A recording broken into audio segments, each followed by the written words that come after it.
Good afternoon. My name is Shalanda Thomas, and I selected the case study Merck Vioxx.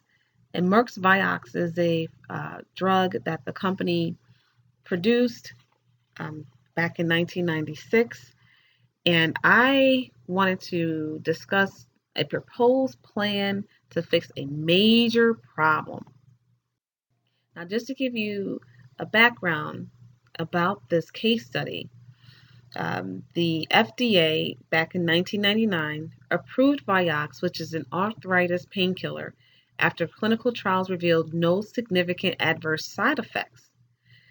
And they wanted to go on and get this drug approved, they being Merck, because they were scheduled to lose a patent protection on five, count them, five of its best selling drugs over the next 2 years.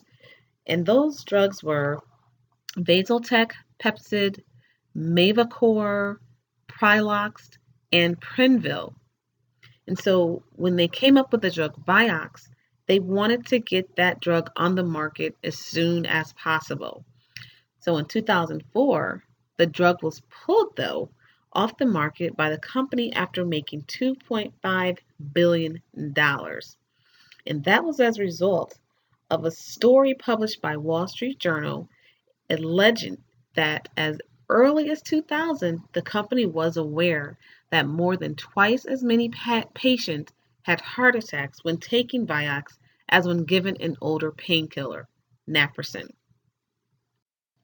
There is evidence that Merck had concerns that the drug caused serious cardiovascular events even prior to the FDA's approval of Vioxx back in 1999.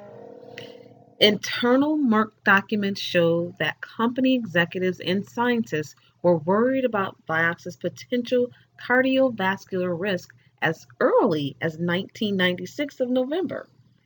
So more than 2 years before selling the drug.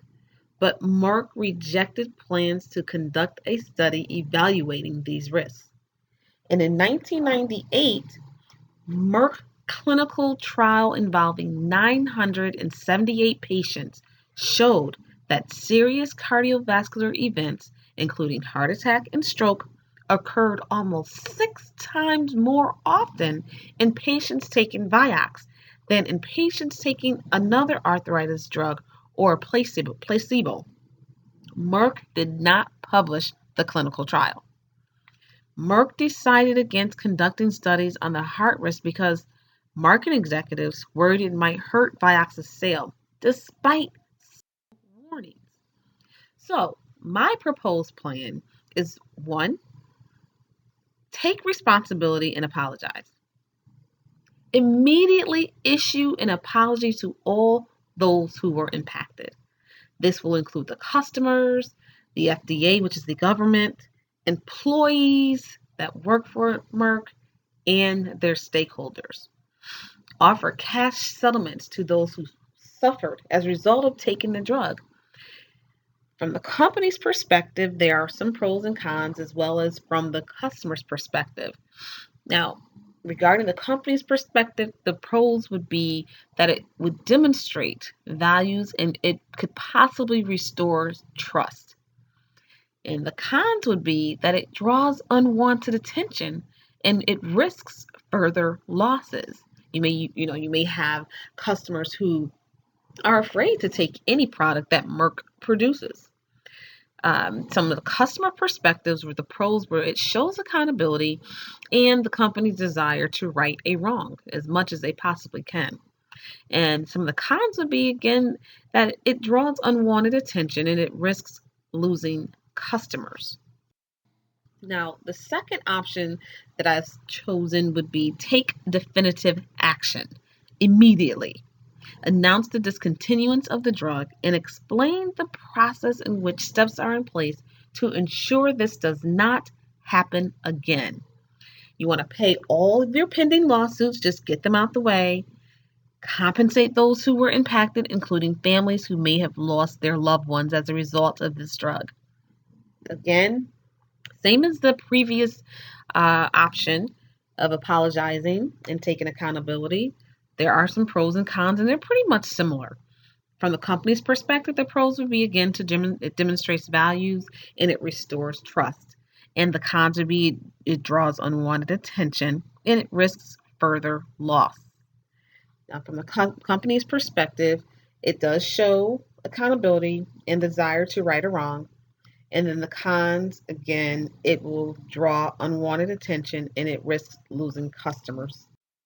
Now, as a public administrator, my goal is to be as ethical as possible and transparent. I want to make sure those who are impacted, those who are invested in the company, that they, are trusting the company. So I want to make sure that we are as ethical as possible. We want to ensure the company does not lose loyal customers and their stakeholders.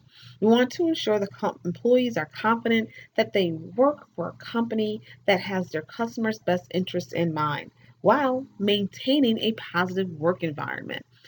Morale can tend to decrease if the company doesn't show that they have customers' best interests in mind.